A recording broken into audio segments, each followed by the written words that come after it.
N'oubliez pas que tous les personnages et événements sont strictement fictifs, mais n'oubliez pas de vous amuser, d'aimer, de vous abonner et de commenter. Merci.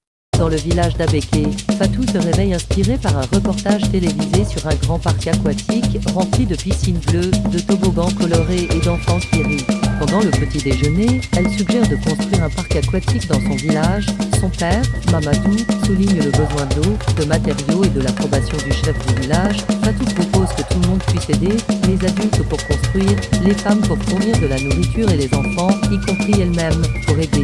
Fatou dessine avec enthousiasme sa vision du parc, rêvant de piscine et de toboggan tandis que sa mère suggère de demander conseil à son oncle Jean-Claude.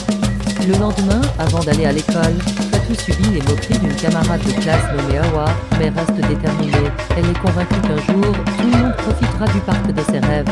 Après l'école, Fatou et son frère rendent visite à son oncle Jean-Claude, qui a de l'expérience en ville. Il reconnaît l'idée de Fatou, mais les défis à relever, notamment la nécessité d'un emplacement approprié et le soutien de la communauté, Fatou suggère d'utiliser une ancienne parcelle près de la rivière. Jean-Claude accepte qu'ils doivent convaincre le chef du village et les anciens. Certains villageois s'opposent à l'idée, préférant se concentrer sur les puits et les champs, mais Mamadou souligne qu'un parc apporterait de la joie et des visiteurs. Le chef accepte d'étudier le projet s'il ne compromet pas leur approvisionnement en eau et permet la participation de la communauté. Dans les semaines qui suivent, les travaux commencent sur le site choisi, avec la participation active de Fatou et de sa famille. Certains villageois aident, tandis que d'autres restent sceptiques. Bawa continue de taquiner Fatou à l'école, mais Fatou répond avec assurance, sachant que les grands projets prennent du temps, et apprécie de voir les progrès de la construction et les enfants commencent à s'intéresser.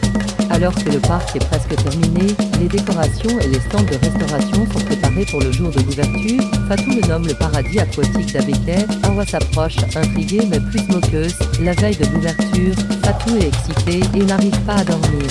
Le jour de l'ouverture, une file d'attente se forme devant le parc. Les enfants se précipitent à l'ouverture des portes et les rires résonnent. Fatou profite des attractions avec ses amis, et même Awa s'amuse. Les villageois, autrefois sceptiques, profitent maintenant de l'excitation et commencent à planifier des événements spéciaux pour le parc. Le chef félicite Fatou pour sa vision. À la fin de la journée, Fatou réfléchit au succès avec son père, réalisant qu'avec du rêve, du courage et de la coopération, même les idées les plus folles peuvent devenir réalité.